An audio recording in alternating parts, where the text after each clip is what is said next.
আইনজীবী সাইফুল ইসলাম আলিফ হত্যার ঘটনায় দ্বিতীয় দিনের মতো কর্মবিরতি পালন করছেন চট্টগ্রামের আইনজীবীরা। এ নিয়ে আরো জানাতে চট্টগ্রাম থেকে সরাসরি যুক্ত হচ্ছেন সহকর্মী একেএম নাজিম।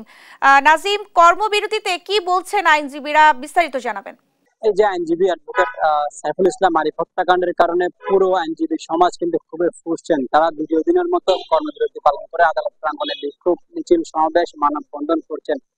কারণ আমরা সকাল থেকে দেখেছি গতকালকে যেভাবে আইনজীবীরা আদালতে অবস্থান নিয়ে বিক্ষোভ মিছিল সমাবেশ করেছেন, তারই আজই ধারাবাহিকতায় আজও কিন্তু সকাল থেকে আদালত প্রাঙ্গণ এলাকায় জেলা আইনজীবী সমিতির সামনে এবং পুরো আদালত পাড়া এলাকায় কিন্তু আইনজীবী সমিতির নেতা কর্মীরা সহ সর্বস্তরের যতগুলো আইনজীবী রয়েছেন, শিক্ষানবিশ আইনজীবী, নবীন প্রবীণ সবাই কিন্তু মানববন্ধন বিক্ষোভ মিছিল করেছেন। তারা বারবার বলছেন আইনজীবী আরিফকে কিন্তু প্রকাশ্যের দিবালোকে মধ্যযুগীয় কায়দায় কিন্তু কুপিয়ে হত্যা করা হয়েছে।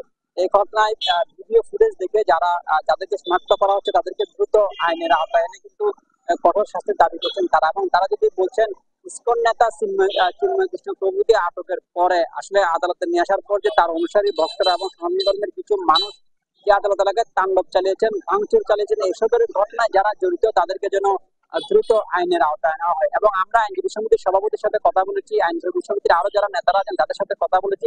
তারা যেমনটি বলেছেন আইনজীবী আরিফ হত্যাকাণ্ডে যাদেরকে ইতিমধ্যে পুলিশ গ্রেপ্তার করা হয়েছে তাদেরকে দ্রুত আইনের আওতায় আনতে হবে। পাশাপাশি যারা এই আসামিদের পক্ষে যেসব আইনজীবী দাঁড়াবে তাদেরকেও কিন্তু আইনজীবী সমিতির পক্ষ থেকে এবং আইনজীবীরা কিন্তু প্রতিহত করবেন বলে বলছেন। পাশাপাশি চিন্ময় কৃষ্ণ প্রভু কারাগারে যে ডিভিশন পেয়েছেন সেই ডিভিশন বাতিলের জন্য তারা কোর্টে আবেদন করবেন বলে আমরা জানতে পেরেছি।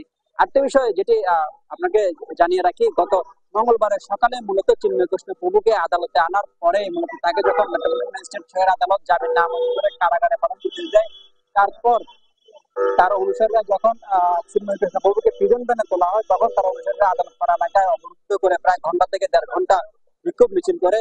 তখনই কিন্তু পুলিশ তাদেরকে ছত্রভঙ্গ করে দেয় এবং তখন তারা পুরো আদালত পাড়া এলাকায় তাণ্ডব চালায়। এরই এক পাশে আদালত পাশে কিন্তু সাইফুল ইসলাম আরিফকে নিয়ে যে কুপিয়ে হত্যা করা হয়, এই ঘটনা আসলে পুরো খুবই ফুসছে চট্টগ্রামের মানুষ। এবং গতকালকে চতুর্থ দফা জানাজা নামাজ শেষে চট্টগ্রামের লোহাগাড়া উপজেলার চুনুতি এলাকায় আসলে দাফন করা হয় সাইফুল ইসলাম আরিফকে। নগরের পাশাপাশি তার এলাকা লোহাগাড়ার মানুষও কিন্তু খুবই ফুসছেন, তারাও এই ঘটনায় জড়িতদের ফাঁসির দাবি করছেন।